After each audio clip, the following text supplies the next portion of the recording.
भगवान की मर्जी सीख देने वाली कहानी। एक आदमी मंदिर में सेवक था। उसका काम मंदिर की साफ सफाई करना था। भक्तों और श्रद्धालुओं द्वारा दिए गए दान में थोड़ा बहुत उसे मंदिर के पुजारी द्वारा दे दिया जाता। इसी से उसकी गुजर बसर चल रही थी।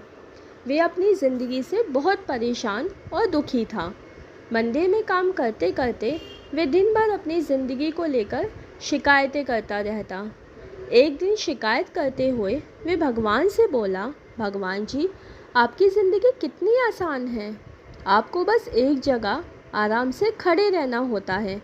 मेरी ज़िंदगी को देखो, कितनी कठिन ज़िंदगी जी रहा हूँ मैं। दिन भर कड़ी मेहनत करता हूँ, तब कहीं 2 जून की रोटी नसीब हो पाती है। काश मेरी ज़िंदगी भी आपकी तरह होती। उसकी बात सुनकर भगवान बोले, तुम जैसा सोच रहे हो वैसा नहीं है। मेरी जगह रहना बिल्कुल आसान नहीं है। मुझे बहुत सारी चीज़ें देखनी पड़ती हैं, बहुत सी व्यवस्थाएं करनी पड़ती हैं। ये हर किसी के बस की बात नहीं है। भगवान जी, कैसी बात कर रहे हैं आप? आपका काम आसान ही तो है।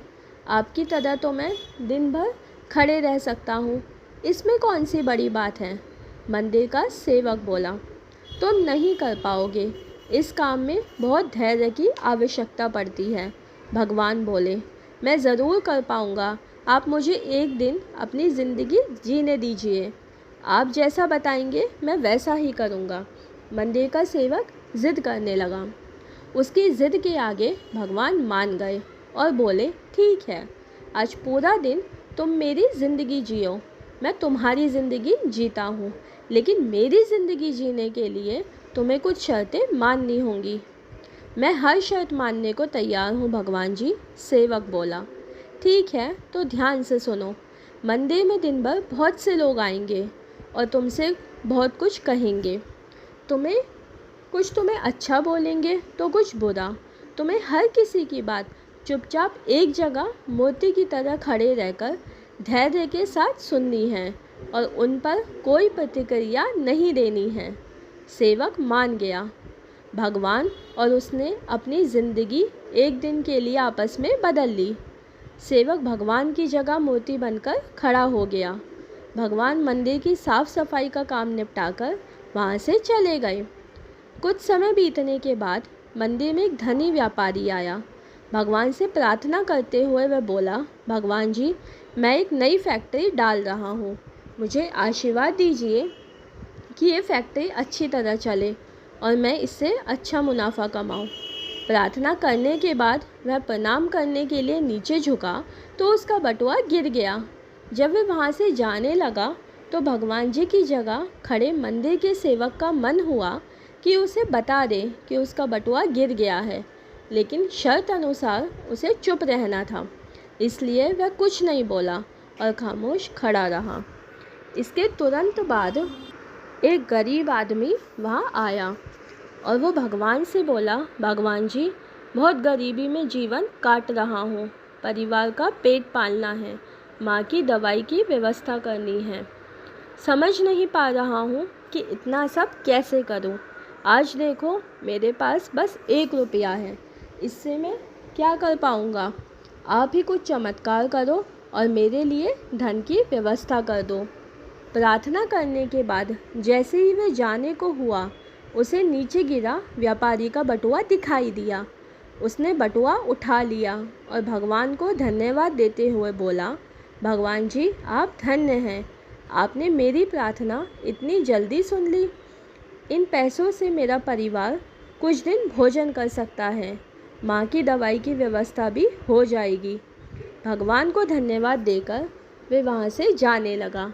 तब भगवान बने मंदिर के सेवक का मन हुआ कि उसे बता दे कि वह बटुआ तो व्यापारी का है, उसे मैंने नहीं दिया है। वे जो कर रहा है वे चोरी है, लेकिन वह चुप रहने के लिए विवश था, इसलिए मन मारकर चुपचाप खड़ा रहा। मंदिर में आने वाला तीसरा व्यक्ति एक नाविक था। वे 15 दिन के लिए समुद्री यात्रा पर जा रहा था। भगवान से उसने प्रार्थना की कि उसकी यात्रा सुरक्षित रहे और वह सकुशल वापस आ सके। वे प्रार्थना कर ही रहा था कि धनी व्यापारी वहाँ आ गया। वह अपने साथ पुलिस भी लेकर आया था। नाविक को देखकर वह पुलिस से बोला, मेरे बाद ये मंदिर में आया है, ज़रूर इसने ही मेरा बटुआ चुराया होगा, आप इसे गिरफ्तार कर लीजिए।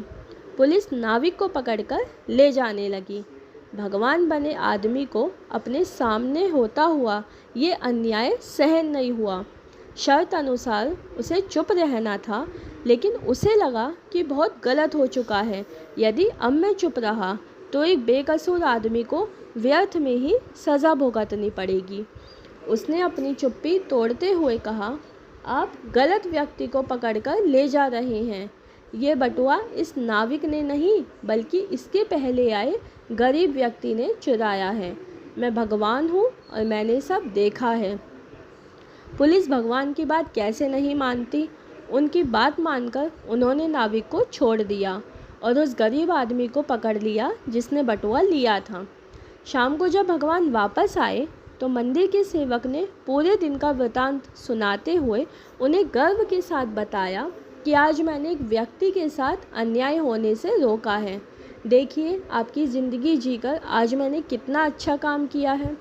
उसकी बात सुनकर भगवान बोले, ये तुमने क्या किया? मैंने तुमसे कहा था कि चुपचाप मूर्ति बनकर खड़े रहना, लेकिन वैसा ना कर तुमने मेरी पूरी योजना पर पानी फेर दिया। उस धनी व्यापारी ने बुरे कर्मों द्वारा इतना धन कमाया है। यदि उसमें से कुछ पैसे गरीब आदमी को मिल जाते तो उसका भला हो जाता और व्यापारी के पाप भी कुछ कम हो जाते। जिस नाविक को तुमने समुद्र यात्रा पर भेज दिया है, वे अब जीवित वापस नहीं आ पाएगा। समुद्र में बहुत बड़ा तूफान आने वाला है। यदि वह कुछ दिन जेल में रहता तो कम से कम बच जाता। सेवक को यह सुनकर एहसास हुआ कि वे तो बस वही देख पा रहा था जो आंखों के सामने हो रहा था। उन सब के पीछे की वास्तविकता को वह देख ही नहीं पा रहा था। जबकि भगवान जीवन के हर पहलू पर विचार अपनी योजना बनाते हैं और लोगों के जीवन को चलाते हैं। हम सभी की भगवान की योजनाओं को समझ नहीं पाते। जब हमारे साथ कुछ गलत हो रहा होता है या हमारे हिसाब से कुछ नहीं हो रहा होता, तो अपना धैर्य खोकर हम भगवान को दोष देने लगते हैं। हम ये समझ ही नहीं पाते कि इन सब के पीछे भगवान की कोई ना कोई योजना छुपी हुई होती है। ऐसे समय में हमें भगवान पर विश्वास रखकर धैर्य धारण करने की आवश्यकता है। इसलिए चिंता ना करें। यदि आपकी मर्ज़ी से कुछ नहीं हो रहा है तो इसका अर्थ है कि वे भगवान की मर्ज़ी से हो रहा है, और भले ही देर से ही सही, भगवान की मर्ज़ी से सब अच्छा ही होता है।